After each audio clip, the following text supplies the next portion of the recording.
It's time for another 2 Megapops achievement guide. Starring today will be the biggest one, with the unexpected crosspath that you may not always use because, well, rapid reload seems like the more logical choice considering you get more artillery shells out. But we're not going to do that, we're going to go for the Burny Stuff route. And I'll show you why, and why it is in its own way brilliant. But we can't afford the Mortar Monkey at the very start of a CHIMPS game, so we have to build up our economy in order to buy it. So let's start off with the submarine. Supporting us in our endeavours this time around will not be Geraldo, but Striker Jones, and mainly because some of the levels that he levels up at grants benefits to both bomb shooters and mortar monkeys. Mainly mortar monkeys, but also bomb shooters. Namely, making them shoot faster, allowing black balloons to have less resilience to explosive damage from all monkeys, including the likes of mortars and bombs, in which they both only produce bombs. Pops 2 layers per shot, and Mortar Monkey blast radius is increased by 10%.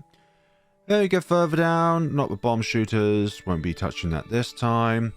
And then there'll be another 10% attack fire rate for our wonderful mortar friend. So that's why we got Biker Bones, Striker Jones here today. We've got the money now for Biker Bones, and he's going to be sitting right. Geraldo usually sits in my 2 Megapops scenarios, which is right on the bench. Since our hero won't be doing much besides providing support to our chosen tower in need, then we want the hero in question to be as comfortable as possible, whilst not being too much of a thorn for pop counts and all that. So that's why he's kind of away from the action, so he only unleashes his fury on some balloons and put them on strong so that it targets the strongest balloon, allowing them to move slower if need be. For the biggest one to achieve well, the early game is probably one of the most difficult parts, actually, just getting set it up. And that also goes across to any other towers in which we want to do a 2 Megapops challenge achievement for.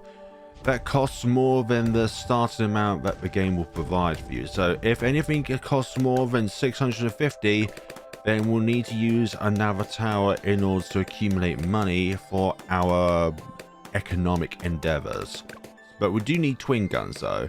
Doubling our firepower at the moment is going to be essential, but also it's going to mean that decamalizing camo balloons will actually be a bit faster as well. We now have money for a Mortar Monkey, and unlike other 2 Megapop videos, we're going to have to do a bit of microing in order to succeed with this one, since it only ever targets a target zone in which you deploy on the track.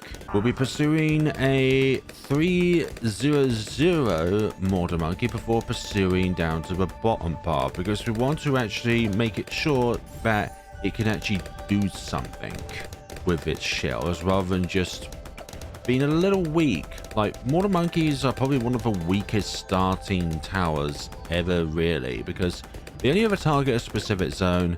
And to be honest, we are really slow at firing. Like, even, let's say, a crossbow would be better than a standard Mortar Monkey. And this is also where we need a non-explosive tower in order to target black balloons and zebra balloons without the worry of not being able to pop them. Although now, since Striker Jones is at level 5, it makes all black balloons less resilient to explosive damage from more monkeys. That also includes zebras, by the way. And that's not in the description, but that also includes zebras. And the third upgrade is really important because it provides temporary stunnage to towers. Although we can't quite get the shell shock at the moment because of our finances at the moment, because round 24 presents a camo balloon which we need to deal with. And we can't do that unless we have some kind of camo detection or decamo fortifications, something like that. So that's why we need to go to submerger support. And this does 2 things.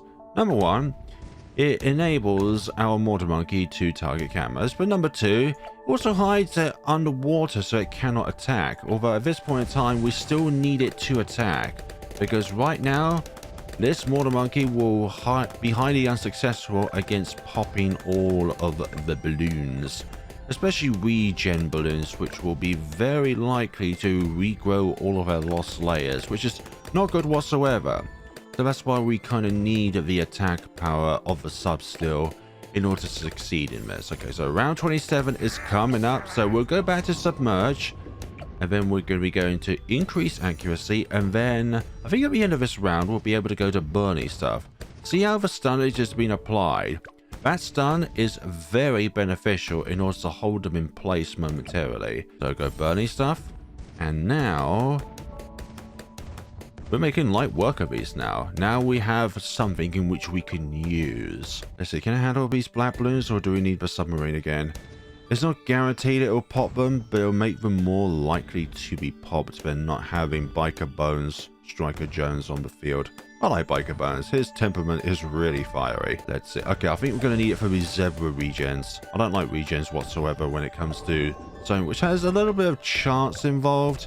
Yeah, more black balloons. I'm talking a bit more because any micro-intensive monkey requires a little bit more dialogue over. I don't know, that's probably just me. Next up, we're going to get the big one, and then we'll be moving over onto a 230 monkey village, but we also may plop down a 420 alchemist. And unlike our other videos where we covered 2 Megapop challenge scenarios, we're going to go with an upgrade aside the top path, which obviously grants the Berserker Brew and all that stuff, but mainly because, well, the middle path grants additional means of being able to accumulate pops, which is something which we don't need, or do not want actually, but because of the fact that we're going to be plopping down an alchemist right in the corner over here, it means it won't be able to target any balloons whatsoever. A tower that's shooting this slow should not be doing this well. And you can also see the power of the burning stuff being applied here, because this is literally making light work of these balloons, honestly. Like, without the burning stuff, even with rapid reload in play, I still don't think it's able to do that well in comparison to burning stuff. Like, the burning stuff is really applying its own weight here, which is good. Like, we can sacrifice attack speed for additional poppage, and getting a big one increases the potency of burning stuff even further. Okay, with that in tow, we've got to do a bit of micro now against the third Moab. And we've got to pilot our shots quite well. Actually, we can use the Striker Jones' ability to temporarily stun it in place, so that we have more of a time in the same area. So let's continue dragging this around. Okay, excellent. First go up to 200 for that increased attack speed. And then we'll go from there to... Actually, we'll plop down the alchemist first, because I don't think we immediately need to go for the camo detection path, considering we've got the submergence support in place. And now that Biker Bones is at level 8, it means that a blast radius of each mortar shell will be bigger. I think it's level 6 it goes up in. Hold on, let's have a look at this. Blast radius and pops... Okay, not that... It's level 7, that's the one. Pops 2 layers per shot, not interested in that one. Mortar Monkey's blast radius increases by 10%. So, the amount of area that it blasts around increased by 10%, I mean, not 10. I mean, that could be a small figure or a massive figure. Imagine if you started from 1 and then you went up to 10. That would be a huge amount. A gigantic amount. Okay, we can plop down our alchemist now. So we're going to go for a 220 to begin with. 320, and then eventually a 420. And that will increase the potency of our big one. And we're hoping to retain the amount that it keeps firing off by constantly having the acidic mixture dip in place. And if needs come to shove, I would deploy down a second alchemist, but only up to a 220 to retain that acidic mixture dip at all times. Because the acidic mixture dip is based on shots fired and not the amount of time that it's been applied for. Let's see now. What would be our best priority? Let's go up to a 220 village and then go from there. I'm thinking an overclock would be necessary at this point in time, actually. Though it's a movement speed again to a crawl, and actually later on, it will be able to stun balloons for longer and in a larger radius, which is handy. And it doesn't do that much damage as well, which is very, very good for 2 Megapops. Like, we only want to use this ability for the stun that it provides, not the actual damage that it provides, which in some cases can be a make or break scenario. That's good. Stun 2 of them in one place. We'll try and do that actually with the concussive shell. Get it so that when one of the Moabs orbits around the small square and another one appears just right behind it, make sure to use it then and there so you can get a 2-in-1 jobby. So let's say here. There we go. It stunned both of them in place, which is excellent. See these ceramics, they just get instantly burned. Round 59, and none of you stand a single chance. Right, round 60. The first round with BFB. Let's see how this thing deals with it. Our next aim is, I think we're going to go with an MIB and then the biggest one after that. Because it just guarantees us we'll be able to target black balloons and zebra balloons. But alongside that as well, because of the burning stuff, it means we'll be able to target purple balloons successfully. Despite being explosive, it's explosive with a fire feature, so therefore the purple balloons will not be initially ignited by the explosion. Round 62 is going by a breeze. Almost suffocated from a coughing fit from there. So let's see. Bunch of ceramics. No chance. Just no chance. The combined effort of birdie stuff with Big One and the 420 Alchemist alongside an overclock, it just means that they walk in the blast radius and they get instantly vaporized. Not instantly, but they get vaporized incredibly easy. Concussive shell to stun a few of them. And apply the overclock again. And just keep rinsing and repeating. Oh, some of them try to escape there, but that's no good. Keep applying those shells. Biggest one, Mortar Monkey. Sorry, Big One. We're not yet biggest. We're just big. But big alone is still good enough to handle these BFBs. I think our next challenge will be the fortified BFBs on round 79. Round 76 and round 78 are going to be a cakewalk in a park, and that's not something that you can just say lightly. Like, this is especially good at handled chunks of balloons within a designated area. But when it comes to hugely strong foes like fortified ZMGs and that, this thing's really going to struggle. Let's see, do that again. Sometimes mobs can be just as dangerous as BFBs because of their speed. Like DDTs, they're weaker than ZMGs, but DDTs are so much faster than ZMGs, and the fact that certain kinds of attacks can't harm them in any way. So something that is weaker but is faster and has certain properties can be much more deadly than something which has no properties on it, but it's just considerably more bulkier in general. Balloon Tower Defense 6 is a game which has literally almost infinite different ways in which you can play it.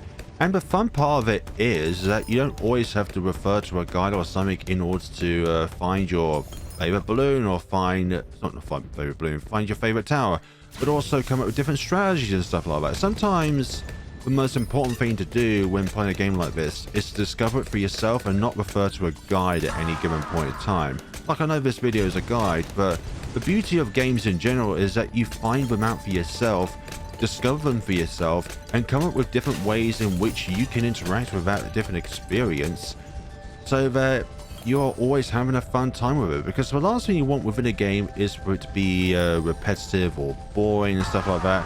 And that's why recently I've been doing these like 2 Megapop videos. Like when I initially started on one, which was Wizard Lord Phoenix, I did this because I thought, well, this is probably one of the few towers in which could do this. Like, it's a really expensive tower, it has a really powerful ability, but yet there are other towers which can do this sort of thing under the right circumstances and on the right map. I'm sure there are certain towers which could be achievable on other maps like Logs, but I find that Resort is one of the easiest maps ever, and personally for me, the easiest map, because there's barely any obstacles, the layout of the map is brilliant. Like, this huge square right here is the best thing ever. And it's also, for me personally, I think, the best map to utilize the Darkly Monkey on because of this massively straight part of the map. Like, you can put your Ray of Doom and your Mad, yeah, I was going to say bad there. You put your Ray of Doom and Mad here and just constantly fire them over here so that you can get the maximum amount of effectiveness out of them. This isn't just a guide, it's an experience. A flaming hot guide as well. The overclock is absolutely clutch for increasing its attack speed because we're starting with a fairly slow attack speed anyways, and the overclock is doing God's work to retain that power. Okay, round 76. Let's see what Scene can do. Just... that is so satisfying to watch. And the burning stuff is really kicking in there. Round 78, this is going to be like round 76, where the ceramics are just going to walk in or going to travel here and just be... oh gosh! Only took 2 shells to vaporize the entire lot. And here comes the second lot, and yeah, same story, just slightly different features on them. Namely the ceramic, not the ceramic, the camo feature on them. Like 79 is going to be a bit tricky with the fortified BFBs, but still nothing that we can't handle. But we just got to get rid of all of these rainbow regrowths first, and the regular regular BFBs before moving on to the fortified ones. And only, oh what the hell? Why have you started attacking? Maybe because you increased range recently, but I don't remember you firing before. Unless you somehow found range within you, which you didn't have. Oh wait, the biggest one, I completely forgot about that actually. And all this time I was thinking, I can't wait to get the biggest one. But yeah, I'm completely ignoring the fact that I'm well in due with the money for that matter. So the ZMG is our next target of challenge. But as you can tell, we're doing a lot of damage, over 100 per shell I think that is, or under. But the burning stuff is coming into effect, which is excellent, and all the time while the shells are always temporarily stunning the mob class balloon. Round 82, the biggest one is making all of this a cakewalk and a half. Fortified BFBs, no problem. We do need a second overclock though to succeed in this. Without 2 overclocks being able to constantly give the biggest one the overclock condition, then we're not going to succeed in this. We're combining the overclock with homeland defense in order to get a lot of attack speed up, to get enough shells out in order to pop the bad, because the bad is actually the biggest challenge in this. DDTs are actually not as bad as you think they are. It's the bad which is going to be the bad thing which will stop us from succeeding in this. But I've got an idea on how to deal with the escapees once we pop the bad itself. Do a little bit of micro, then put it back here. And hopefully none of these ZMGs will escape this medium-sized square box. Yep, exactly. Didn't even make it halfway down the box itself and do another orbit around. Fortified BFBs can be bad when all grouped together, but they're a bit spaced out so it appears it's not too clumped up. Now we've got quarter arms at our disposal, so 2 and 4 will be our hotkeys for this scenario. The quarter arms will temporarily increase the attack speed, and actually that'll cover when the overclock has gone off. Although combining them is probably for the best, even though the amount of time that it has is really poor, I'm not gonna lie. The only way you could really use this is if you have like 2 more quarter arms going at all times. Well, the place down, not all times, as in like just use them whenever quarter arms has been uninitiated. Still no issues whatsoever. Round 88. Let's see, round 89. The round before DDTs. The round before a mob class balloon can go at a speed of the pink balloon. Pink balloon, lead, camo, black. Although with MIB none of those statuses matter.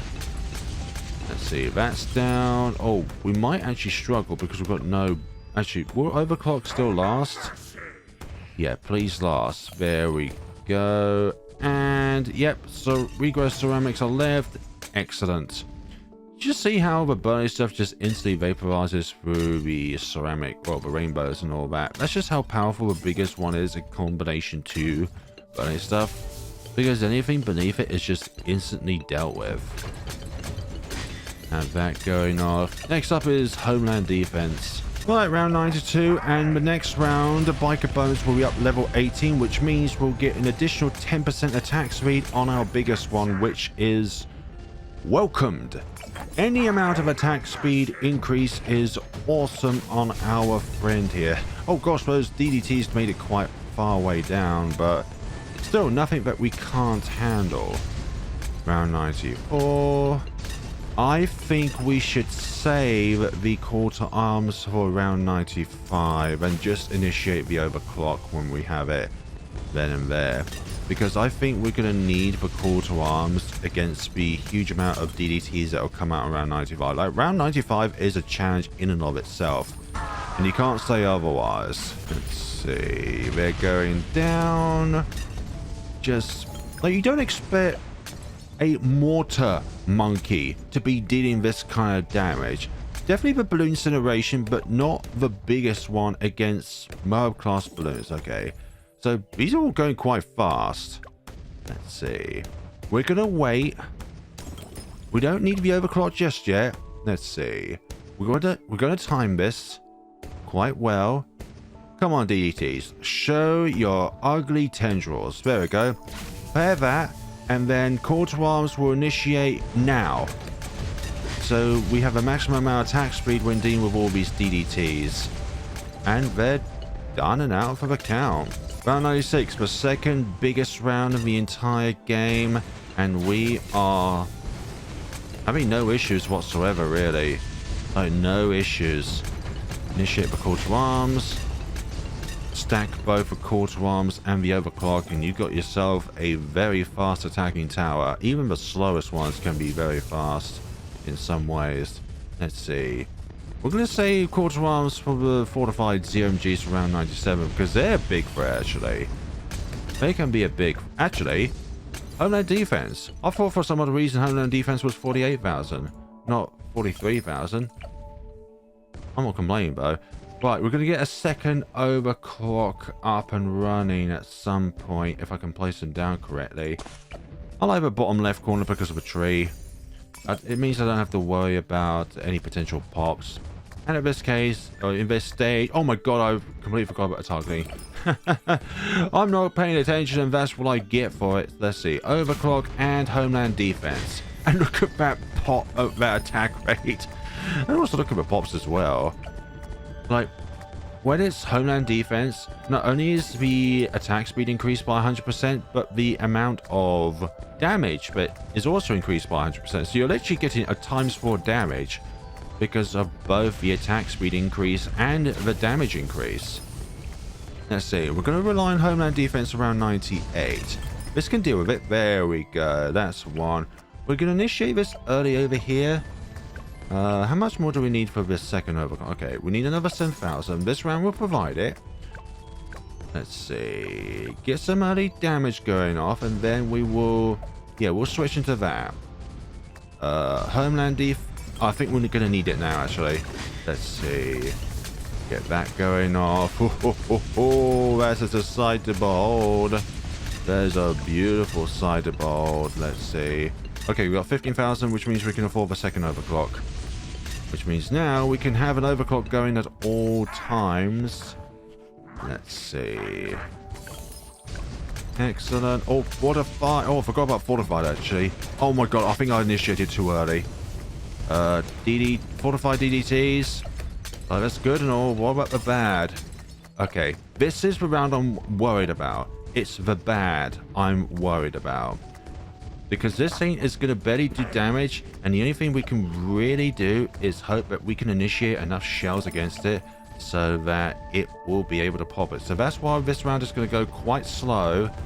So it means we know we're going to have an overclock on the Mortar Monkey at any given point. Okay, initiate the second one. And then once the Homeland Defense is up, actually, I'm going to deploy a... Moab glue there with bigger globs. Put that in place. Basically so that it just slows down like the DDTs that are coming on this way and any other like, stuff like ZMGs. There we go. Now they're both into effect.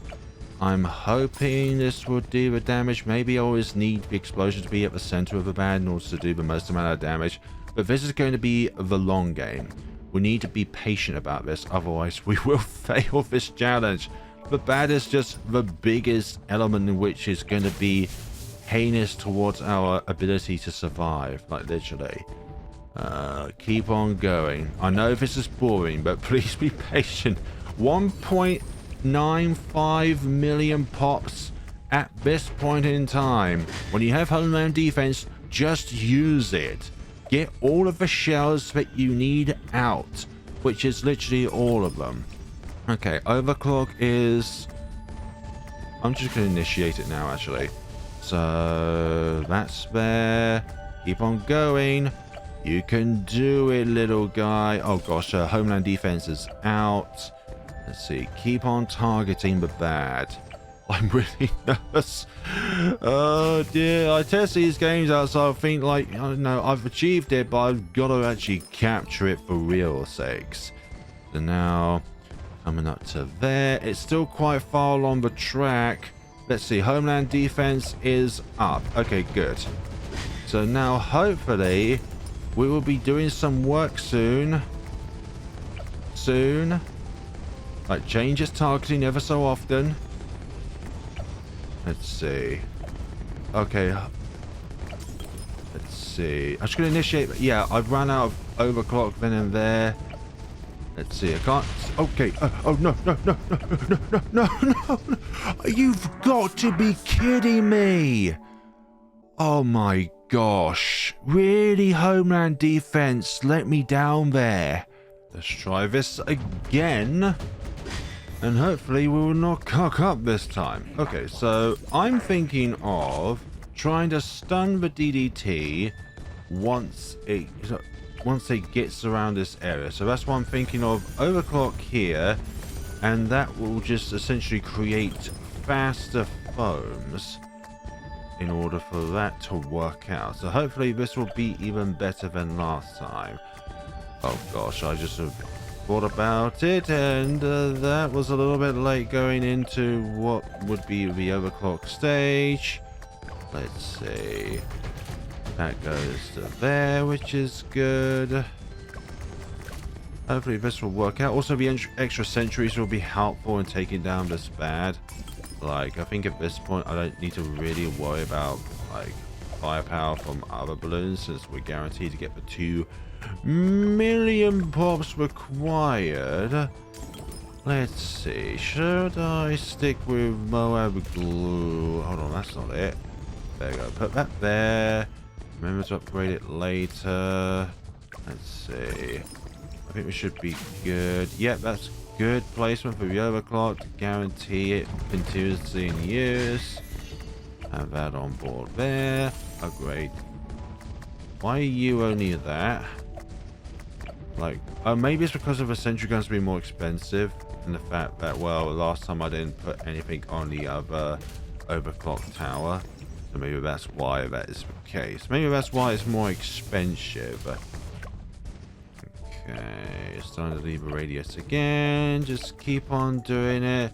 I don't think I'm doing it better this time. In fact, I think I'm probably doing a bit worse than like I did in the last time around. Let's see. It's really key to get correct. Okay, excellent. There's that. Hopefully, as soon as the DDT appears, we're going to use the concussive shell to hold it in place. Hopefully. Okay. Yeah, there we go. That's the DDT removed from the equation. I'm so happy about that. I don't want to do this a third time. We got the 2 million pops. Now we just need to pop these and we're in the clear. Okay, I'm going to unsubmerge that. I'm going to, just give it airburst darts. Oh, I should have. Oh, well. I should have done the Moab glue, but you know what? I'm fine where I am. I think we're good. We're definitely good. Okay. Yeah. again. Yes, okay. Thank goodness for that. I was really worried that I would not be able to replicate some kind of success there. It'd probably be a bit easier with rapid reload, but to be honest, I think bunny stuff is just much more interesting than just increased attack speed. No, there's something else to it. And the biggest one provides the biggest buff to the bunny stuff. Hopefully you get that drift. So, hopefully this has been very good for you to watch alongside me suffering. 2,042,505 pops. And the biggest one got 2,033,000 of those pops. So, that is excellent in itself. A Mortar Monkey can do this. If we were able to get up to balloon incineration, I think that would be possible. But I think shattering shells is not strong enough to deal with stuff like 0 MGs. Thank you so much for watching and take care of yourselves, people.